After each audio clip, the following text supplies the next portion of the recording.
साथियों नमस्कार। फिजियो ज्ञान यूट्यूब चैनल पर मैं आपका बहुत स्वागत करता हूं। यूपीसीएचओ की जो बेहतरीन वैकेंसी आई हुई है उसमें सभी दोस्तों ने फॉर्म भर दिए होंगे। आप इस वीडियो को देख रहे हैं तो इसका मतलब आपने ज़रूर फॉर्म भरा है। अभी डॉक्यूमेंट वेरिफिकेशन को लेके काफ़ी न्यूज़ जो है वो वायरल हो रही है, कटिंग वायरल हो रही है, जिसको लेके यूट्यूब चैनल्स पे बहुत सारी वीडियोज़ आ रही है। तो उस पर मैं चर्चा नहीं करूँगा कि क्या हुआ। 12 से 16 तारीख उसमें दिखाई हुई थी। अब हम बात करते हैं कि जो एफिडेविट वगैरह आपको जो लेके जाना है, बनवाना है, वो उसमें किस तरह का वो दिखेगा, क्या लैंग्वेज उसमें रखनी है, हम सिर्फ उस पर बात करेंगे। डॉक्यूमेंट्स क्या क्या लेके जाने हैं, शायद बहुत सारी ऐसी वीडियोज़ आपने यूट्यूब पे ऑलरेडी देख चुके होंगे आप। तो इस पर मैं सिर्फ फोकस करने वाला हूँ 3 चीज़ों पे। एक नंबर बात तो ये है कि एफिडेविट कैसा होगा। दूसरी चीज़, इसको आप ज्वाइन करें या नहीं करें। तीसरी चीज़, इसमें कट ऑफ क्या जाने वाली है। हम इन 3 चीज़ों पे बात करेंगे। कट ऑफ का जो आधार रखना है मैंने, वो है इसमें आप देख सकते हैं, मैंने इसमें वोटिंग करवाई हुई है। उसको मद्देनज़र रखते हुए हम इसमें कट ऑफ की बात करेंगे।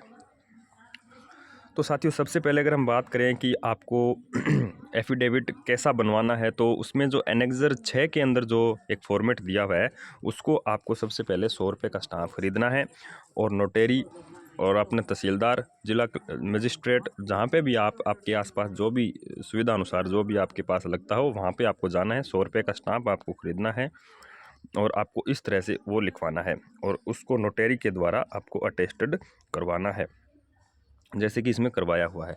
इसमें नोटेरी द्वारा इसको अटेस्टेड करवाया हुआ है, आप इसको देख सकते हैं। अब हम इसमें अगर आगे बात करें कि इसका कॉस्ट कितना रहने वाला है, तो लगभग इसमें मैं बता दूं आपको, आपका इसमें 200 से 300 रुपये तक का इसमें चार्ज लगने वाला है। इससे ज़्यादा खर्चा ये नहीं आएगा। कोई ज़्यादा बड़ी इसमें प्रक्रिया है नहीं, 1 घंटे का काम है। आप अपने आसपास कहीं भी तहसील या मजिस्ट्रेट या जिला सचिवालय में जाके आप इसको बनवा सकते हैं। अब बात करते हैं दोस्तों कि ज्वाइन करें या नहीं। और तो अगर इस प्रश्न पे अगर मैं बात करूं कि इसको क्या आपको ये सीएचओ की पोस्ट जो है वो ज्वाइन करनी चाहिए या नहीं करनी चाहिए, तो सबसे पहला इसी प्रश्न में मैं आपसे एक प्रश्न पूछता हूं कि क्या आप 2020 बैच से हैं। यदि इसका जवाब अगर यस है तो बिल्कुल आपको ये ज्वाइन करनी चाहिए। 2020 के बैच के अगर पास आउट हैं तो आपको ज्वाइन करनी चाहिए। परंतु यदि आप 2022 या फिर आप 2023 बैच के अगर स्टूडेंट हैं, तो साथियों मैं अभी और स्पेशली 2023 स्टूडेंट बैच के जो स्टूडेंट हैं उनको मैं बिल्कुल भी ये राय नहीं देता हूं कि आपको यूपीसीएचओ की जो नौकरी है वो करनी चाहिए, यूपीसीएचओ की जो पोस्ट है उसे ज्वाइन करना चाहिए। मैं आपको एडवाइस बिल्कुल भी नहीं देता हूं, क्योंकि 2023 के जो स्टूडेंट हैं, 2023 बैच के स्टूडेंट, उन्होंने अभी तक कोई भी कंपटीशन का एग्ज़ाम नहीं दिया है। सबसे पहले तो उनको एक बार कम से कम नॉर सेट पे फोकस करना चाहिए, नॉर सेट का एग्ज़ाम उनको देना चाहिए। और स्पेशली उन स्टूडेंट को जो 2001 नंबर बात तो जो 2023 के हैं और जिन स्टूडेंट का इसमें यूपीसीएचओ की वैकेंसी में जिनके 59 या फिर 60 या फिर 60 से ऊपर नंबर बन रहे हैं, मतलब आप 58 भी इंक्लूड कर सकते हो, बाकी आपकी इच्छा है, 55 40 जो भी हो। पर ये मेरा एक, मैं आपको मोटा मोटी आपको मैं पैरामीटर दे रहा हूँ कि यदि आपका स्कोर इसके अंदर 58 अगर आ रहा है, आपका सिलेक्शन हो जाएगा। इसमें यूपीसीएचओ में आपका सिलेक्शन हो जाएगा अगर आपका 58 है।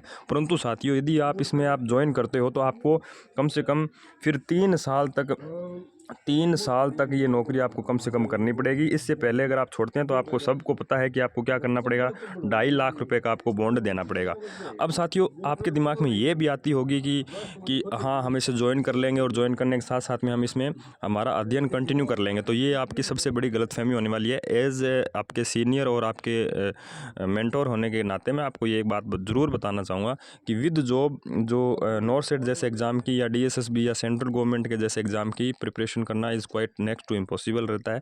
मतलब आप अपना प्रॉपर टाइम उसमें नहीं दे पाते हैं।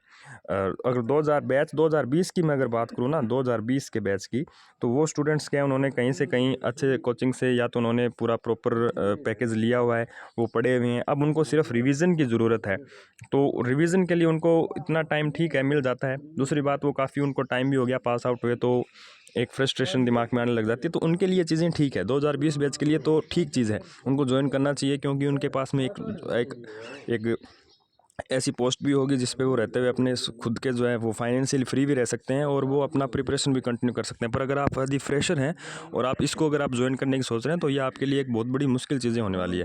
कभी आप एकदम इसमें वो फंस के रहने वाले हो, क्योंकि इसमें ये एक तो जो है वो कॉन्ट्रेक्चुअल पोस्ट है, आपको पता है। तो पहले आप कॉन्ट्रेक्चुअल पोस्ट पे जाने से बेटर है कि आप जो स्टूडेंट्स हैं दो बैच 2022-23 के, स्पेशली 23 के, और वो भी जिनके 58 से अबव मार्क्स हैं, वो स्टूडेंट एटलीस्ट एक बार कम से कम सेंट्रल गवर्नमेंट के ऊपर फोकस करें। मेनली नॉरसेट वगैरह पे फोकस करें, डीएसएसबी वगैरह पे फोकस करें, क्योंकि उसमें सीपीसी लेवल 7 के अकॉर्डिंग अच्छा खासा उसमें जो वो सैलरीज वगैरह है, आपको सबको पता है। इन चीज़ों पे ज़्यादा डिस्कस मैं नहीं करूँगा, तो उनकी चीज़ों के बारे में आपको पता है। फिर भी आपकी इच्छा है, परंतु अगर आप ये सोचते हैं कि इसमें हम ज्वाइन करके साथ में हम स्टडी कर लेंगे, ऑनलाइन कोचिंग्स वगैरह ले लेंगे, तो इतना उपयुक्त टाइम आपके पास होता नहीं है। आप 10-15 हज़ार रुपये कोचिंग वालों को दोगे, ऑनलाइन आरएनए वगैरह की आप खरीदोगे, एनएनएल की वगैरह की खरीदोगे, परंतु मैं आपको सही बता रहा हूँ, रिवीजन को तो बहुत दूर की बात है, आप उनकी क्लासेस भी प्रॉपर्ली नहीं ले पाओगे। ये मैं पर्सनल एक्सपीरियंस आपके साथ में शेयर कर रहा हूँ।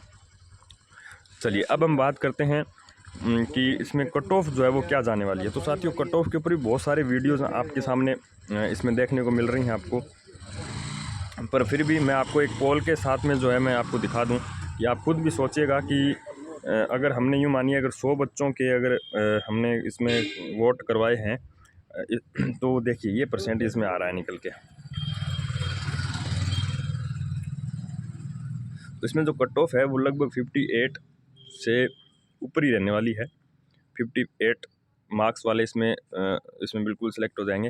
पर अगर आप 2023 बैच से हैं और आपका स्कोर इन तीनों में से किसी में भी है, तो आपके पूरे चांस हैं कि आप सिलेक्ट हो जाएंगे। पर फिर भी मैं आपको एक बात कहूँगा, वो यही है कि अगर आप इन तीनों में से किसी भी क्राइटेरिया में आते हैं, तो आपको बिल्कुल पहले नॉरसेट के ऊपर फोकस करना चाहिए दोस्तों। आपको नॉरसेट या फिर डीएसएसबी या सेंट्रल गवर्नमेंट के जो एग्ज़ाम हैं उनके ऊपर फोकस करना चाहिए, यदि आप 2023 बैच के अगर स्टूडेंट हैं तो। ये रहा इस वीडियो में सारी चीज़ें, और एक सीनियर होने के नाते मैं आपको बिल्कुल यही चाहता हूँ कि आपके पास सही गाइडेंस प्रॉपरली पहुँचे, और आप ऐसे ही मतलब कहते हैं ना, जल्दी कमाना है या ज़्यादा कमाना है, तो इस चीज़ पे आपको खुद को सोचना चाहिए कि जल्दी कमाना है या ज़्यादा कमाना है, ये दिमाग में आपके होनी चाहिए। ठीक है, तो जल्दी के साथ में ज़्यादा कमाना है तो कम से कम 1 साल आप दीजिए। अभी आप लेट नहीं हुई हैं तो वो जल्दी भी होगा और ज़्यादा भी होगा, तो दोनों चीज़ें होनी चाहिए। तो इसके लिए बिल्कुल आप कम से कम 1 साल आप अपने प्रॉपर कोचिंग को दें, उसके बाद में आप इस तरह की अगर जॉब पकड़ते हैं तो वो उसमें कोई ज़्यादा परेशानी होने वाली चीज़ नहीं है। तो साथियों, अगर कोई नया अपडेट अगर आता है तो बिल्कुल हम इसके ऊपर एक नेक्स्ट वीडियो लेके आएंगे। जब तक बने रहिए। नमस्कार, जय हिंद।